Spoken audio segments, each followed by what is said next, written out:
ನಮಸ್ಕಾರ, ನನ್ನ ಹೆಸರು ಶರಣ್ ಜಂಗಿನ್ಮಠ್. ಇವತ್ತು ಸ್ಪೋಕನ್ ಇಂಗ್ಲೀಷ್ ಡೇ 32 ವಿಡಿಯೋನ ಸ್ಟಾರ್ಟ್ ಮಾಡೋಣ. ಇವತ್ತಿನ ವಿಡಿಯೋದಲ್ಲಿ ನಾವು ಫ್ಯೂಚರ್ ಪರ್ಫೆಕ್ಟ್ ಟೆನ್ಸ್ ಬಗ್ಗೆ ಡಿಸ್ಕಸ್ ಮಾಡೋದಿದೆ. ಇದಕ್ಕಿಂತ ಮುಂಚೆ ಫ್ಯೂಚರ್ ಸಿಂಪಲ್ ಫ್ಯೂಚರು ಮತ್ತು ಫ್ಯೂಚರ್ ಕಂಟಿನ್ಯೂಸ್ ಟೆನ್ಸು ಕಂಪ್ಲೀಟ್ ಮಾಡಿದ್ದೀವಿ. ಓಕೆ, ಫ್ಯೂಚರ್ ಪರ್ಫೆಕ್ಟ್ ಟೆನ್ಸಲ್ಲಿ ನೋಡಿ ಯೂಸ್ ಆಗುವಂಥ ಹೆಲ್ಪಿಂಗ್ ವರ್ಬ್ ಯಾವುದಂದರೆ ನೆನಪಲ್ಲಿಟ್ಕೊಳ್ಳಿ, will have helping verb use ಮಾಡ್ತೀವಿ ನಾವು ಫ್ಯೂಚರ್ ಪರ್ಫೆಕ್ಟ್ ಟೆನ್ಸಲ್ಲಿ. ಓಕೆ, ಫ್ಯೂಚರ್ ಪರ್ಫೆಕ್ಟ್ ಟೆನ್ಸ್ದು ರೂಲ್ಸ್ ಬಗ್ಗೆ ಸ್ಟಡಿ ಮಾಡೋಣ. ಅದರಲ್ಲಿ ಫಸ್ಟ್ ರೂಲ್ ಬಂದುಬಿಟ್ಟು ಪಾಸಿಟಿವ್ ಸೆಂಟೆನ್ಸು. ಪಾಸಿಟಿವ್ ಸೆಂಟೆನ್ಸ್ಗೆ ರೂಲ್ ಏನಿದೆ ನೋಡಿ, subject plus will plus have plus V3 plus object. ನೋಡಿ, ಫ್ಯೂಚರ್ ಪರ್ಫೆಕ್ಟ್ ಟೆನ್ಸಲ್ಲಿ ಯಾವುದೇ ಪರ್ಫೆಕ್ಟ್ ಟೆನ್ಸಲ್ಲಿ ವರ್ಬ್ V3 ಫಾರ್ಮಲ್ಲಿರುತ್ತೆ, ಅಂದರೆ ಥರ್ಡ್ ಫಾರ್ಮಲ್ಲಿರುತ್ತೆ. ಥರ್ಡ್ ಫಾರ್ಮ್ ಅಂದರೆ ಏನು?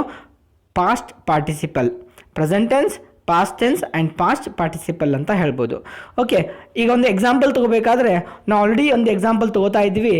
I eat an apple, I am eating an apple, I have eaten an apple, I have been eating an apple, I ate an apple, I was eating an apple, I had eaten an apple, I had been eating an apple, I will eat an apple, I will be eating an apple. ಈಗ future perfect ಟೆನ್ಸಲ್ಲಿ ಹೇಳಬೇಕಂದ್ರೆ ಯಾವ ಥರ ಹೇಳಬೇಕು?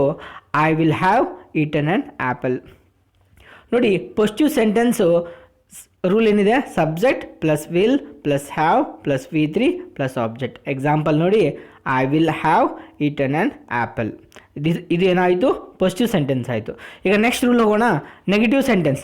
Negative sentence rule ಏನು ಹೇಳುತ್ತೆ ನೋಡಿ, subject plus will plus not plus have plus V3 plus object, or subject plus won't, will not ಬದಲಿಗೆ ಓಂಟ್ ಅಂತ ಹೇಳ್ಬೋದು, plus have plus V3 plus object. ಈಗ ಅಗಳ ಹೇಳೋಂಥ ಎಕ್ಸಾಂಪಲು ನಾನು ನೆಗೆಟಿವ್ ಸೆಂಟೆನ್ಸ್ ಹೇಳ್ತೀನಿ ಕೇಳಿ. I will not have eaten an apple, I won't have eaten an apple. So this is for negative sentence ಅಂತ ಹೇಳ್ಬೋದು. Okay, ನಾವೀಗ ಇಂಟ್ರಾಗೇಟಿವ್ ಪಾಸಿಟಿವ್ ಸೆಂಟೆನ್ಸ್ ಚೆಕ್ ಮಾಡೋಣ. Future perfect ಟೆನ್ಸ್ಗೆ rule ನೋಡಿ, will plus subject plus have plus V3 plus object. Example ನೋಡಿ, will I have eaten an apple. Okay, ಇಲ್ಲಿ ನೋಡಿ interrogative positive sentence ಅಂದರೆ question type sentence. Question type sentence helping verb ಮುಖಾಂತರ start ಆದರೆ ನಾನು ಹೇಳಿದ್ದೆ answer yes ಇರುತ್ತೆ, ಇಲ್ಲಾಂದರೆ ನೋ ಇರುತ್ತೆ. ಆನ್ಸರ್ ಎಸ್ ಇದ್ದರೆ ಪಾಸಿಟಿವ್ ಸ್ಟೇಟ್ಮೆಂಟು, ಆನ್ಸರ್ ನೋ ಇದ್ದರೆ ನೆಗೆಟಿವ್ ಸ್ಟೇಟ್ಮೆಂಟ್ ಅಂತ ಹೇಳ್ಬೋದು. ಕ್ವಶನ್ ರಿಪೀಟ್ ಮಾಡ್ತೀನಿ ನೋಡಿ, will I have eaten an apple? Yes, I will have eaten an apple. Will I have eaten an apple? No, I will not have eaten an apple. So this is all about interrogative positive sentence for future perfect tense. Okay, interrogative negative sentence ನೋಡೋಣ. Rule ಏನಿದೆ read ಮಾಡಿ. will plus subject plus not plus have plus V3 plus object and question mark, or won't plus subject plus have plus V3 object plus question mark. ಈಗ ಅದೇ sentence ನಾನು interrogative negative ಸೆಂಟೆನ್ಸಲ್ಲಿ ಹೇಳ್ತೀನಿ ನೋಡಿ, will I not have eaten an apple or won't I have eaten an apple. So ಈ ಥರ question ಅಂತ ಹೇಳ್ಬೋದು. ಆ್ಯಂಡ್ ಈ ಥರ ಕ್ವಶನ್ ಹೆಲ್ಪಿಂಗ್ ವರ್ಬ್ ಮುಖಾಂತರ ಸ್ಟಾರ್ಟ್ ಆದರೆ ಆನ್ಸರ್ ಎಸ್ ಆರ್ ನೋ ಆಗುತ್ತೆ. ಎಸ್ ಆದರೆ ಸ್ಟೇಟ್ಮೆಂಟ್ ನೆಗೆಟಿವ್, ನೋ ಆದರೆ statement positive.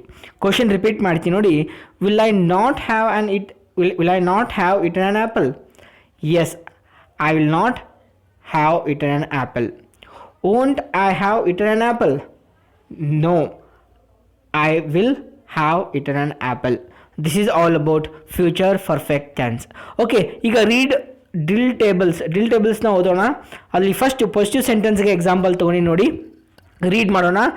I will have finished this book, will have finished this book, you will have finished this book, they will have finished this book, he will have finished this book, she will have finished this book, it will have finished this book. One more example nodona. I will have studied the tenses, will have studied the tenses, you will have studied the tenses, they will have studied the tenses, he will have studied the tenses, she will have studied the tenses, it will have studied the tenses. This is for positive sentence future perfect tense. Okay, next ನೋಡೋಣ negative sentence ಹೇಗಿರುತ್ತೆ. ಅಲ್ಲಿ I will not have ಅಂತ ಹೇಳಬೇಕು R won't have ಅಂತ ಹೇಳ್ಬೋದು. First ನಾ will not have ಅಂತ ಹೇಳ್ತೀನಿ ನೋಡಿ. I will not have finished this book, we will not have finished this book, you will not have finished this book, They will not have finished this book. He will not have finished this book. She will not have finished this book. It will not have finished this book. ಈಗ ಇದೇ ನಾನು won't have ಅಂತ ಹೇಳ್ತೀನಿ ನೋಡಿ. I won't have studied the tenses. We won't have studied the tenses.